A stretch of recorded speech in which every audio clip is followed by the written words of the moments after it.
지금껏 하나님의 사람 시리즈를 여러분과 나누고 있습니다. 오늘이 13번째 기도원에 관련된 말씀을 나누게 될 텐데요, 모세의 뒤를 이어서 이스라엘 백성들을 약속의 땅 가나안으로 인도했던 여호수아도 인생의 마침표를 찍을 때가 왔습니다.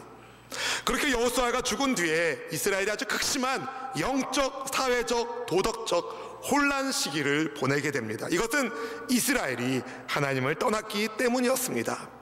한때 여호수아가 나와 내 집은 야훼 하나님만 섬기겠다 라고 말했을 때에 이스라엘의 많은 백성들이 우리도 결탄코 야훼 하나님을 떠나지 않겠습니다, 그분만 섬기겠습니다, 야훼 하나님을 떠나지 않고 다른 신을 섬기지 않겠습니다, 이렇게 결단을 했는데 여호수아가 죽고 또 여호수아와 함께 믿음을 함께 나누었었던 그의 동역자들이 세상을 떠난 이후에 백성들의 마음이 변했습니다.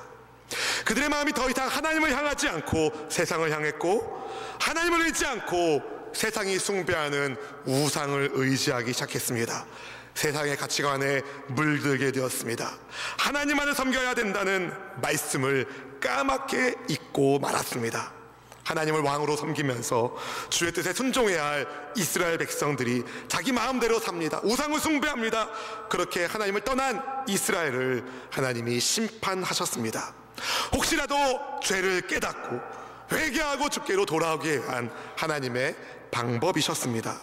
고통 중이라도 이스라엘이 죄를 깨닫고 회개하면 하나님은 사사를 세우셔서 그들을 이스라엘에서, 그 고통 중에서 이스라엘을 건져 주셨습니다. 여러분, 그럼 어떻게 해야 돼요? 앞으로 주님 하나님 잘 믿고 섬기겠습니다, 이렇게 결단하고 살면 되는 거 아니겠습니까? 그런데 하나님이 세우신 사사가 세상을 떠나면 다시 옛 모습 그대로로 돌아가는 거예요. 하나님을 떠나고 죄를 짓는 겁니다. 이런 악순환이 사사시대에 반복되고 있었습니다. 오늘 본문은 이스라엘이 하나님을 떠남으로 인하여 미디안 사람들의 손에서 고통받고 있던 때를 배경으로 하고 있습니다. 미디안 사람들은 약탈꾼이었습니다. 낙타를 타고 다니면서 이스라엘이 추수할 시기가 되면 이스라엘 온 전역을 휘저으면서 먹을 것을 빼앗아 갔습니다. 미디안 사람들이 떴다 하면 사람이고 곡식이고 집이고 남아나는 것이 없었습니다. 왜 이런 일이 벌어졌다고 성경이 말하고 있습니까? 하나님 앞에서 악을 행했기 때문이라고 말합니다. 사사기 6장 1절 말씀을 같이 한번 읽어볼까요? 이스라엘 자손이 또 야훼 목전에 악을 행하였으므로 야훼께서 7년 동안 그들을 미디안 손에 넘겨주시니, 야훼 목전에 하나님 눈앞에서 악을 행했다는 겁니다. 하나님께 불순종하고 우상을 숭배하니까 이스라엘이 7년 동안 미디안으로부터 고통을 받는데, 그렇게 고통을 받고 나서야, 매 맞고 나서야 이스라엘이 하나님을 찾았습니다. 하나님 도와주세요, 하나님 살려주세요.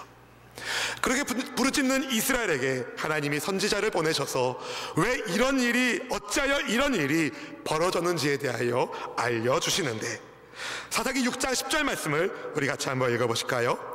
내가 또 너희에게 이르기를 나는 너희의 하나님이 야훼이니 너희가 거주하는 아모리 사람의 땅의 신들을 두려워하지 말라 하였으나 너희가 내 목소리를 듣지 아니하였느니라 하셨다 하니라. 아멘. 우상을 두려워하지 말고 나만 섬겨라 하나님이 말씀하셨는데 우상이 두려워진 거예요. 하나님보다 우상이 더 능력이 많은 것처럼 보이게 된 겁니다. 그러다 보니 하나님을 점점 멀리하고 우상을 점점 가까이 했습니다. 땅의 신을 섬기게 되었습니다. 하나님이 하늘과 땅의 하나님이신 것을 잊어버리고 말았습니다. 그리하여 이스라엘이 미디안에게 괴롭힘을 당하고 만 것입니다. 이런 영적 시대적 상황 가운데, 그런데 하나님이 이스라엘 백성들을 구원하시기 위한 한 사람을 선택하고 부르십니다. 그 사람이 바로 기드온입니다. 기드온.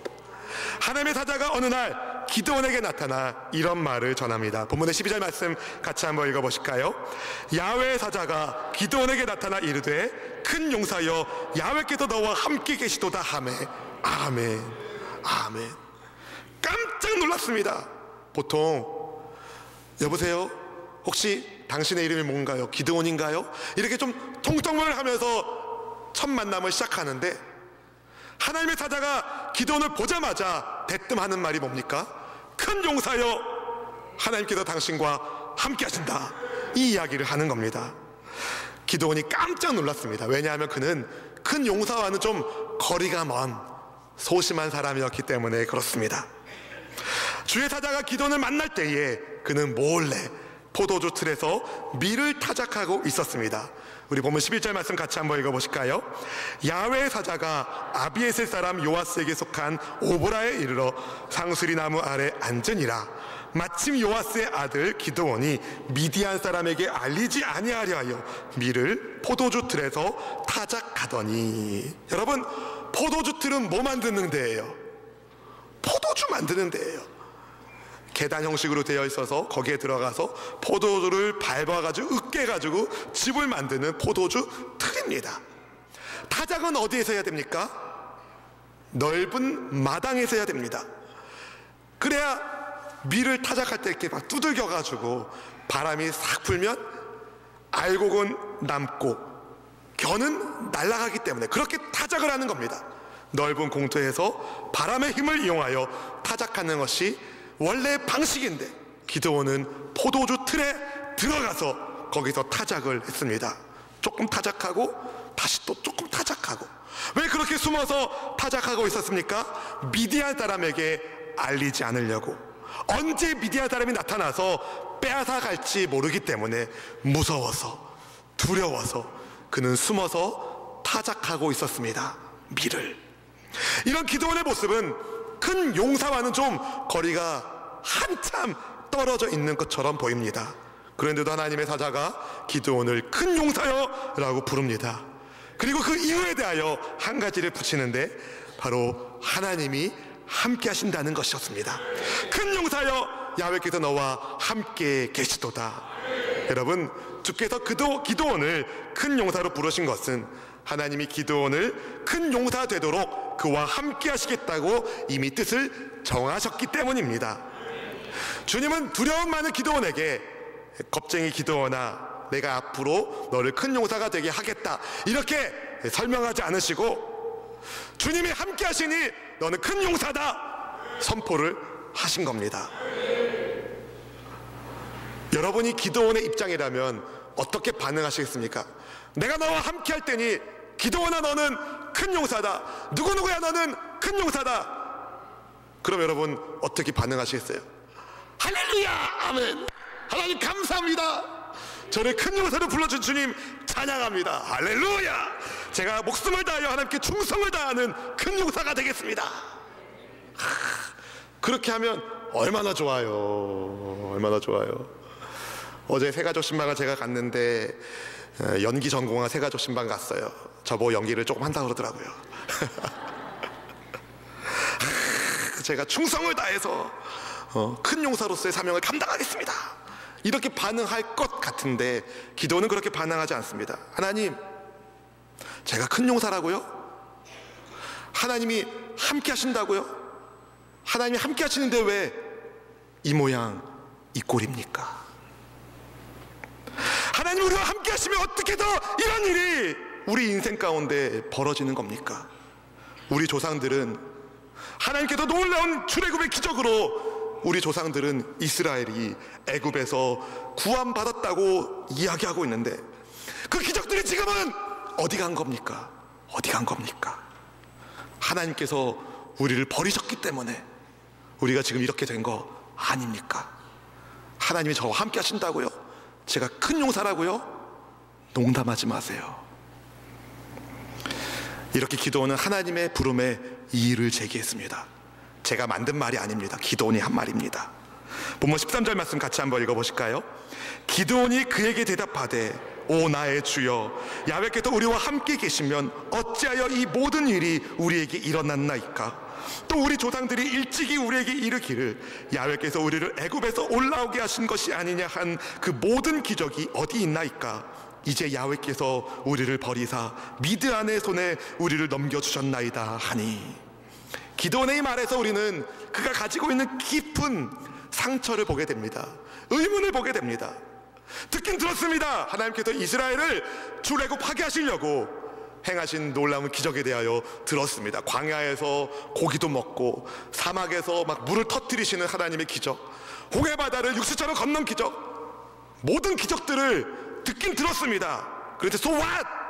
그게 나랑 무슨 상관이냐, 이런 마음이 드는 거예요. 왜냐하면 그 기적 사건과 지금 이스라엘의 처지가 너무 다르기 때문이었습니다.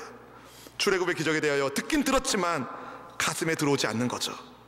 지금의 현실이 너무 비참하기 때문에.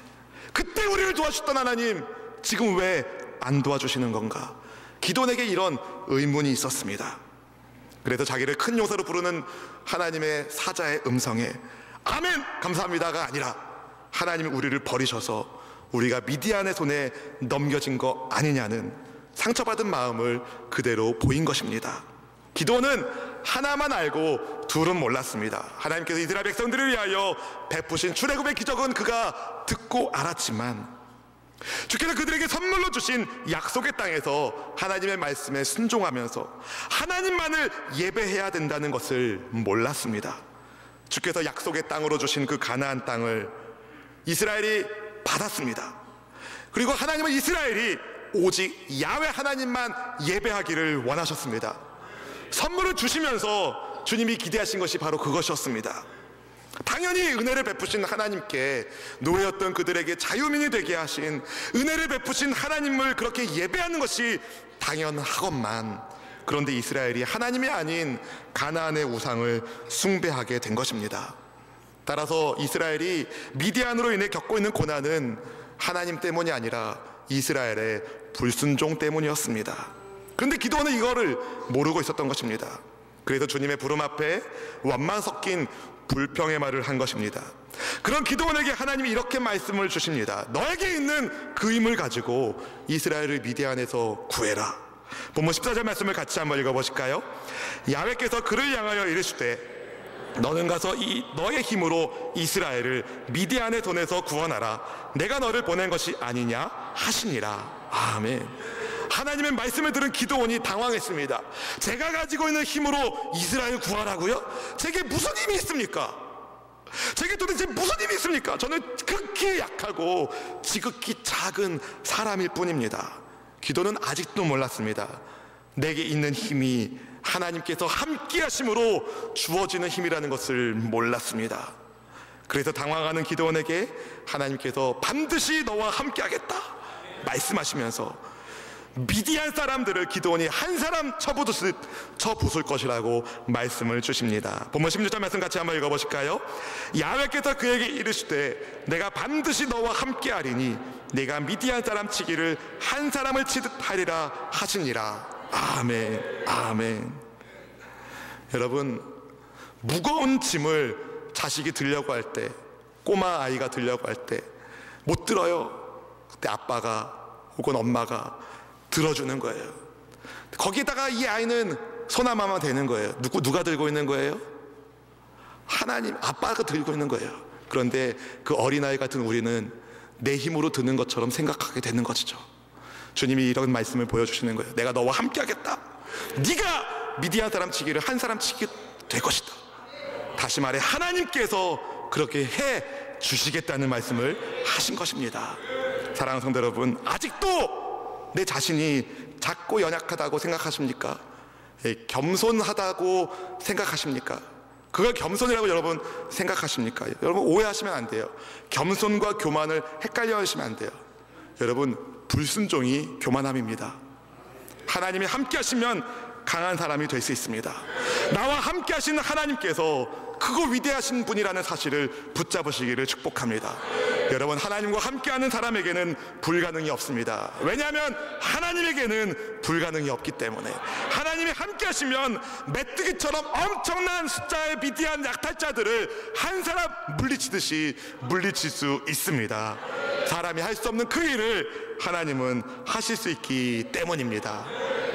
여러분, 하나님이 여러분과 함께하시면 무엇이든 할 수 있습니다. 기도원 이전에 사사로 부름받은 4명의 사람을 여러분과 나누고 싶습니다. 온니엘, 에훗, 삼갈, 그리고 드보라라는 사사가 있습니다. 이 4사람에게는 공통점이 있습니다. 바로 하나님께서 그들과 함께 해 주셨다는 겁니다. 온니엘이 누굽니까? 온니엘, 그는 갈렙의 아우 그나스의 아들입니다. 그가 어떻게 이스라엘을 구원했는가? 하나님의 영이 그와 함께 하셨기 때문에. 사사기 3장 10절 말씀을 같이 한번 읽어보시겠습니다. 야훼의 영이 그에게 임하셨으므로 그가 이스라엘의 사사가 되어 나가서 싸울 때에 야훼께서 메소포타미아 왕 구산 리사다임을 그의 손에 넘겨주심에 온니엘의 손이 구산 리사다임을 이기니라. 아멘. 하나님의 영에 감동된 사람 온니엘을 통하여 이스라엘이 메소포타미아 손에서 구원받을 수 있었습니다. 에훗은 누굽니까? 에훗, 성경은 그를 베냐민 사람 게라의 아들 왼손잡이 에훗이라고 소개합니다. 사사기 3장 15절 말씀 함께 같이 읽어보실까요? 이스라엘 자손이 야훼께 부르짖음에 야훼께서 그들을 위하여 한 구원자를 세우셨으니 그는 베냐민 사람 게라의 아들 왼손잡이 에훗이라. 아멘. 이 에훗과 관련된 말씀을 나눈 적이 있는데, 여러분, 왼손잡이로 번역된 히브리어를 직역하자면 오른손에 장애가 있는 사람이란 뜻입니다. 오른손에 문제가 있는 사람이 바로 에훗입니다. 몸에 장애가 있는 그였지만 하나님이 그와 함께 하사 왼손잡이 에훗이 이스라엘을 모압으로부터 구원해 내었습니다.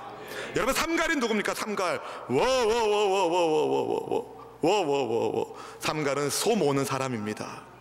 평범한 사람입니다. 그는 소 모는 막대기로 이스라엘을 구원했습니다. 사사기 3장 31절 말씀 같이 한번 읽어보실까요? 에훗 후에는 아나세의 아들 삼갈이 있어 소 모는 막대기로 블레셋 사람 600명을 죽였고 그도 이스라엘을 구원하였더라. 아멘. 여러분, 아나세의 아들 삼갈은 소 모는 막대기로 그 당시 최첨단 무기로 무장된, 철기로 무장된 블레셋 군사 600명과 싸움에서 이겼습니다. 소모는 막대기에 무슨 비범한 능력이 있어서겠습니까?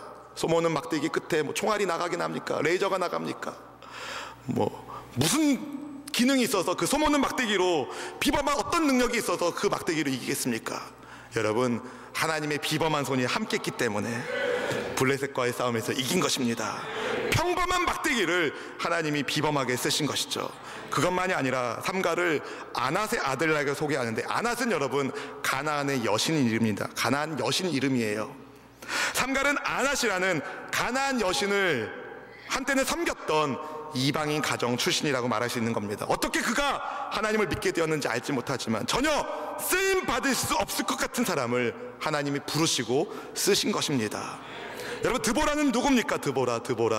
드보라는 여선지자입니다. 이스라엘의 사사가 된 여선지자. 사사기 4장 4절 말씀 같이 한번 읽어보실까요? 그때 라피돗의 아내 여선지자 드보라가 이스라엘의 사사가 되었는데. 아멘. 이 그때가 어느 때인지 여러분 아십니까? 이때는 하솔왕, 가나안의 하솔왕 야빈이 이스라엘을 괴롭히던 때였습니다. 이 야빈 왕이 가지고 있는 무기가 있었습니다. 철병거 900대. 놀라지도 않으시네요. 네. 오늘날로 말하면 최첨단 탱크 900대를 가지고 있는 강력한 군대가 바로 하솔 왕의 군대였습니다. 이 군대를 여사사 드보라가 물리칩니다. 어떻게 해요? 하나님이 함께 해주셨기 때문에. 여러분, 큰 용사로 부름받은 기드온을 비롯하여 온니엘, 에훗, 삼갈, 드보라와 같은 사사들은요, 다 하나님께서 함께 하심으로 이스라엘을 고통 중에서 건져내는 사사가 되었습니다. 이 네 사람은요, 기드온을 포함하면서 5사람은요 우리를 다 설명해 줍니다. 우리 가운데 어떤 사람은 소심해요. 우리 가운데 어떤 사람은 믿음의 가문 출신이에요. 우리 가운데 어떤 사람은 몸에 장애가 있어요. 우리 가운데 어떤 사람은 남자이고 여자예요. 할렐루야. 우리 가운데 어떤 사람은 삼갈처럼 완전 생짜 가족에서 하나님을 믿게 되었어요. 우리 전체를 다 설명하는 사사가 바로 이 5명의 사사입니다. 여러분, 이 5명의 사사는요, 가정 배경도 다 다르고 교육 수준도 다 다르고 성별도 다르지만 한 가지 공통점이 있습니다. 하나님이 함께 하셨다. 하나님이 함께 하시면 포도주 틀에서 밀타작하는 겁쟁이도 큰 용사가 되고, 오른손이 좀 불편해도 민족을 구원하는 영웅이 되며, 소모는 막대기처럼 보잘것없는 인생이 백성을 구원하는, 하나님께서 자기 백성을 구원하는 승리의 도구가 됩니다. 여인의 몸으로도 철병거 900대를 물리치게 됩니다. 여러분, 아무리 작은 껌종이라 하더라도 천재 화가가 그리면 엄청난 작품이 됩니다. 아무리 작은 몽단 연필이라도 유명한 작가가 글을 쓰면 작품이 나오는 겁니다. 여러분, 하나님 손에 잡히면 큰 용사가 되는 것입니다. 주님은 세상의 미련한 것들, 약한 것들을 택하여 지혜로운 것들, 강한 것들을 부끄럽게 하실 수 있는 전능하신 분이십니다. 고린도전서 1장 27절에서 사도 바울이 이렇게 말하죠. 같이 한번 읽어보실까요? 그러나 하나님께서 세상의 미련한 것들을 택하사 지혜 있는 자들을 부끄럽게 하려 하시고 세상의 약한 것들을 택하사 강한 것들을 부끄럽게 하려 하시며. 아멘. 세상의 미련한 것들, 세상의 약한 것들, 아무도 쓸모없다 말하는 돌멩이라 하더라도 하나님이 함께 하시면 에베네셀의 증거가 되고 대적들을 물리치는 비범한 무기가 되고 주님의 승리를 선포하는 축복의 통로가 됩니다. 그 위대한 능력의 하나님이 여러분과 함께 하기를 원하십니다. 우리와 함께 하다 부족하고 연약한 우리를 사랑으로 품어 주십니다. 어떻게 하냐고요? 어떻게 하냐고요? 우리를 위하여 임마누엘, 예수님을 보내주셨습니다. 마태복음 1장 23절 말씀 우리 같이 한번 읽어보실까요? 보라, 처녀가 잉태하여 아들을 낳을 것이요 그의 이름은 임마누엘이라 하리라 하셨으니 이를 번역한 즉 하나님이 우리와 함께 계시다 함이라. 아멘. 이 말씀은 예수님이 이 땅에 오실 때에 천사가 선포한 말씀입니다. 예수님의 탄생을 가리켜. 여러분, 예수님은요 임마누엘, 하나님으로 이 땅에 오신 저와 여러분의 구원자이십니다. 그렇기 때문에 여러분, 예수님을 믿는 한 우리는 큰 용사입니다. 예수님을 믿는 한 우리는 절망을 뛰어넘는 소망의 사람이 됩니다. 큰 용사여 임마누엘, 주께서 너와 함께 계시도다. 사랑하는 성도 여러분, 지난 한 해를 돌아보시면서 후회할 만한 일들이 얼마나 있으셨는지 모르겠습니다. 혹시라도 하나님 앞에 부끄러운 점이 있다면 솔직하게 회개하고 주님의 용서를 구하시면 됩니다. 우리 하나님은 회복하게 하시는 용서의 하나님이시기 때문에 택하신 주님의 백성, 주님의 자녀들을 붙잡아 주시는 좋으신 분이십니다. 기드온이 두려워했을 때, 반문했을 때, 의심이 있을 때 주님이 말씀하셨죠. 내가 너와 함께한다. 내가 너와 함께한다. 이사야 41장 10절 말씀도 동일한 말씀하고 있습니다. 같이 한번 읽어보실까요? 두려워하지 말라, 내가 너와 함께함이라. 놀라지 말라, 나는 네 하나님이 됨이라. 내가 너를 굳세게 하리라. 참으로 너를 도와주리라.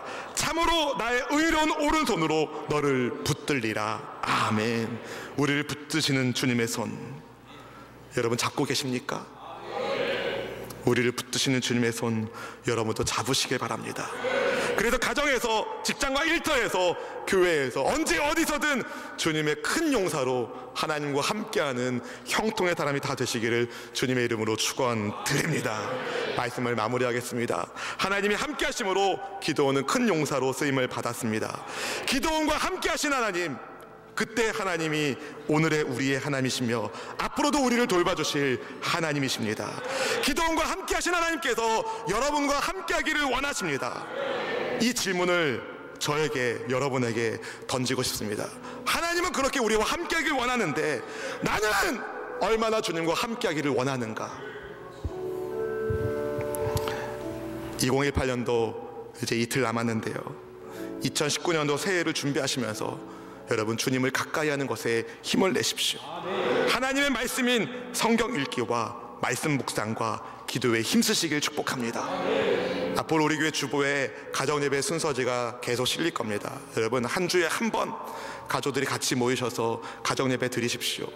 엄마와 아빠가, 자녀들이 하나님 안에서 함께 하시는 하나님, 함께 하신 하나님 붙잡으시고 승리하기를 축복합니다. 여러분 기도의 자리에 나오십시오. 새벽에 나오십시오. 새벽에 못 나오시면 오후에도 나오십시오. 저녁에도 나오십시오. 목사님 저는 일이 바빠서 좀 나오기가 어렵습니다. 그러면 여러분 일하시는 곳에 기도 자리를 만들어 주십시오. 지하 1층 남자 화장실 왼쪽 첫 번째 칸은 내 기도 자리다. 정해놓으세요 여러분. 남자 화장실이 미어 터지겠네요. 여러분 정하셔야 돼요.